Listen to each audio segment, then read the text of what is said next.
Section 9.2, Part 1, Confidence Intervals about a population mean when the population standard deviation is unknown. Lesson objectives: state the properties of the student t-distribution, compute t-values using a table. Lesson objective: the student t-distribution. Suppose a simple random sample size n is taken from a population. If the population from which the sample is drawn follows a normal distribution, the distribution of t equals x bar minus mu divided by s divided by square root of n follows student t distribution with n minus 1 degrees of freedom, where x bar is the sample mean and s is the sample standard deviation. The student t distribution came from a gentleman named Gossett. He worked for Guinness Brewing Company. He noticed that there needed to be a new distribution when the standard deviation of a population is unknown. So he created what's called the student t distribution. So let's get a visual. So let's compare the normal distribution to a student t distribution. We're going to obtain 1,000 simple random samples of size 5 with a population mean equal to 50 and a standard deviation equal to 10. We're going to compute the sample means and sample standard deviations for each of the samples, and then we're going to compute both the z-score and the t-score for each sample, and then we're going to plot those on a histogram and compare the z and the t. This is the histogram for the z. This is the histogram for the t. Both are bell-shaped, both are symmetric about the mean, but the t tails are more spread out than the z. So we know that the z normally will be between -3 and +3 standard deviations. We saw that in an empirical rule. For the t, it is symmetric, it's bell-shaped with the center at 0, but the distribution of t has longer tails. There's more dispersion. The additional spread in the distribution can be attributed to the fact that we are using s to find t instead of sigma, because the sample standard deviation itself is a random variable rather than a constant such as sigma. We have more dispersion in the distribution of t. Here's some properties of the t distribution. The t distribution is different for different degrees of freedom. And it turns out the degrees of freedom in our case is going to be n minus 1. The t distribution is centered at 0 and it is symmetric about 0. Number 3, the area under the curve is 1. The area under the curve to the right of 0 equals the area under the curve to the left of 0, which equals 0.5. Number 4, as t increases without bound, the graph approaches but never equals 0. As t decreases without bound, the graph approaches but never equals 0. Number 5, the area in the tails of the t distribution is a little greater than the area in the tails of the standard normal distribution, because we are using s as an estimate of sigma, hereby introducing further variability into the t statistic.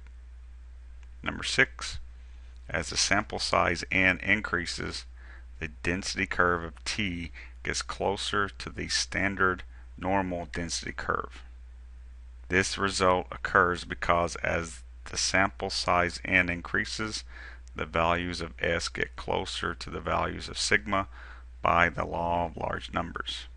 So as n increases, the t is going to get closer and closer to the z distribution.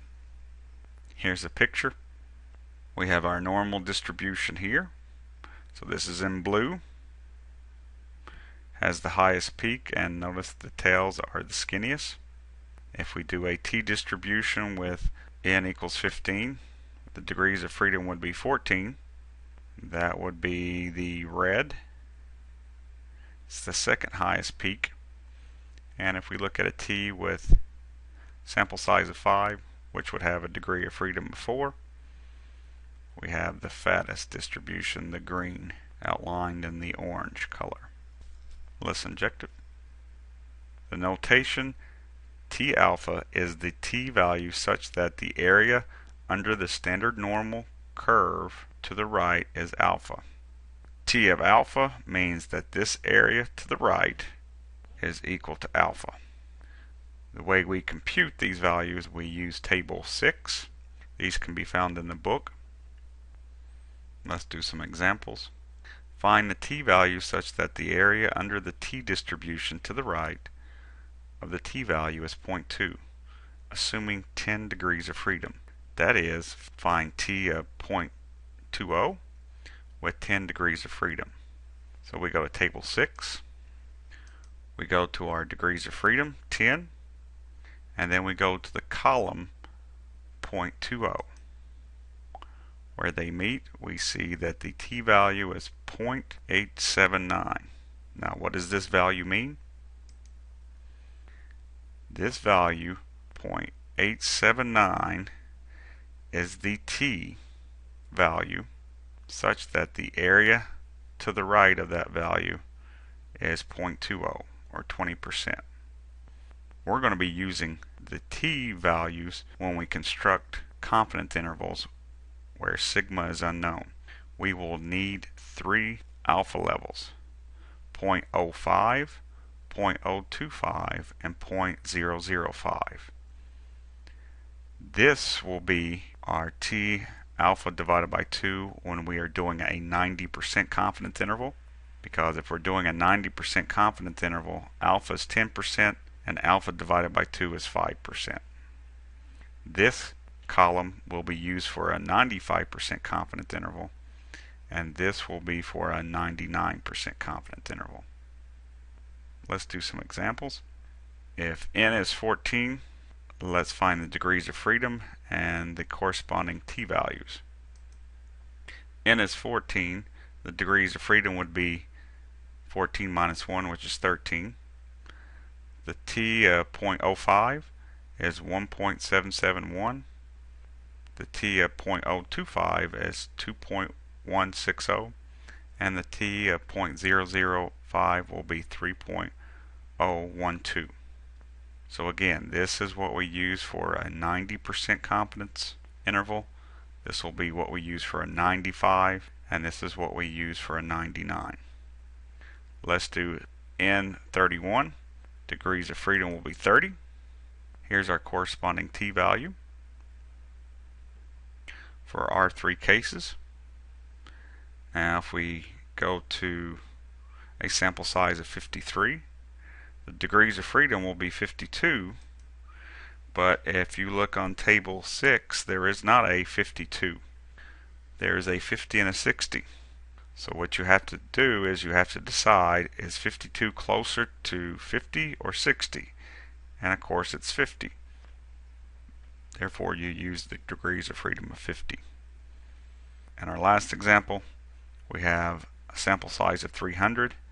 The degrees of freedom is 299. If you go to table 6, there is not a 299. There is a 100 and a 1000. Since 299 is closer to 100, that's what you use. And notice as n gets bigger, these values get closer and closer to our z alpha over 2. This is getting very close to 1.645. This is getting closer to 1.96, and this value is getting closer to 2.57. Thanks for watching.